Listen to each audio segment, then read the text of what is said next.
Hello everyone, CrystalFissure here, and welcome to a new Crash Team Racing Nitro-Fueled video, where this time I am showing off Retro Stadium, the bonus track, the PlayStation exclusive bonus track in Nitro-Fueled.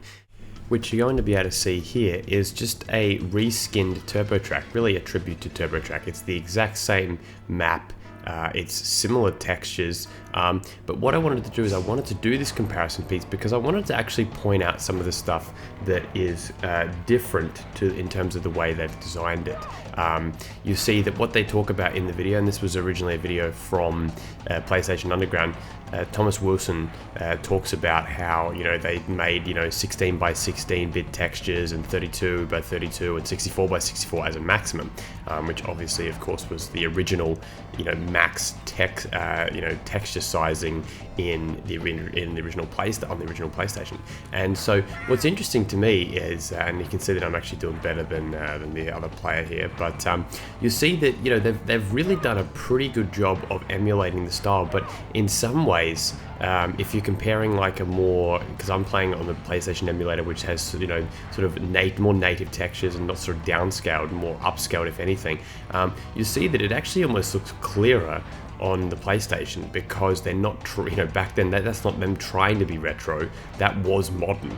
Whereas now you're trying to sort of downscale. What you can see though is in terms of level of detail in the background and stuff, and it being in widescreen, you've got a more detailed look overall. Like it's not as janky, sort of like, how like the frames are kind of like janky, on PlayStation. It was like a thing. It's to do with like the level of detail and depth perception, and there was actually a technique.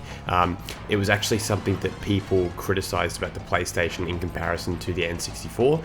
That said, the N64's textures were objectively inferior to PlayStation. Like it's not really obviously you can like a certain style, but in terms of the actual bit depth, PlayStation was far superior, and that's why I think that PlayStation looks better when you play on an emulator as well, because you're getting sort of the true perception of it. But anyway, that aside, you'll see that you've got like the turbo, the boost tracks look really cool. They've kind of given them a bit of a bigger outline or something like that. You see how it's kind of got a bigger outline. I don't know how to describe it. The stadium itself looks big. There's this kind of slightly different color lighting. You've got more of a greeny blue lighting they've chosen there. And of course, I have to talk about how how frequent the PlayStation iconography is littered throughout the level.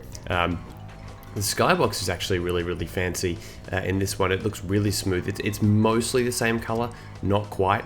You'll see that he got 2 minutes 33 and I thrashed that time, but now we'll look at it in a bit more detail here with just the full thing. I love that they've obviously got the classic CTR banner at the top there.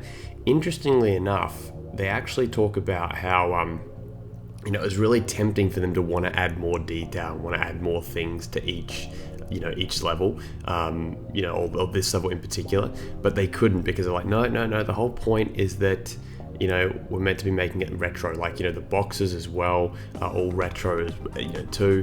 I don't think they look quite as good. They kind of they don't look as good as what they've got now, but it's mostly similar. They feel more, I don't know, like big or something like that. They feel more like thick or something. I don't know how to describe it. That's really not the right word to use, but but I do like look at the kind of there's almost like a sort of a more blurry look when you look at the grass go onto the sort of red and white tracks. It kind of looks like that. Like that reminds me of like classic textures.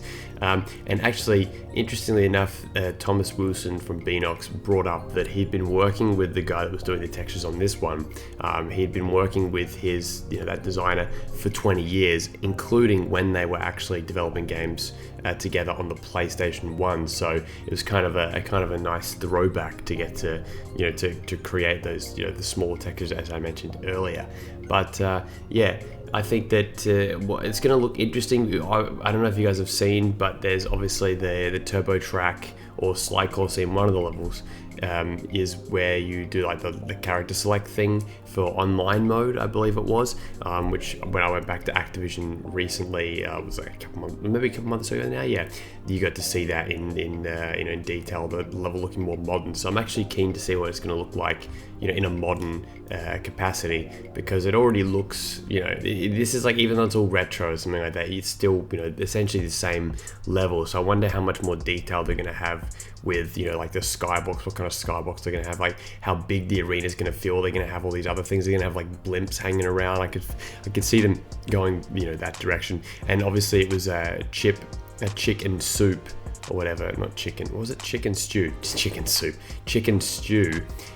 Were in the background of one of the shots as well, so I wonder if they're going to be in that level, or maybe they'll only be in Slide Coliseum or whatever. But yeah, it's all speculation. But you know what? It's not speculation for long. We are less than 3 weeks away, as I said in the other video, so it's very, very exciting times. Anyway, guys, I hope you enjoyed this video. Just a little comparison. Hope you enjoyed it, and I'll be back with probably a few more Crash Team Racing Nitro-Fueled videos, but not many, because the game is, it's nearly out. Thank you so much for watching, and I'll see you later.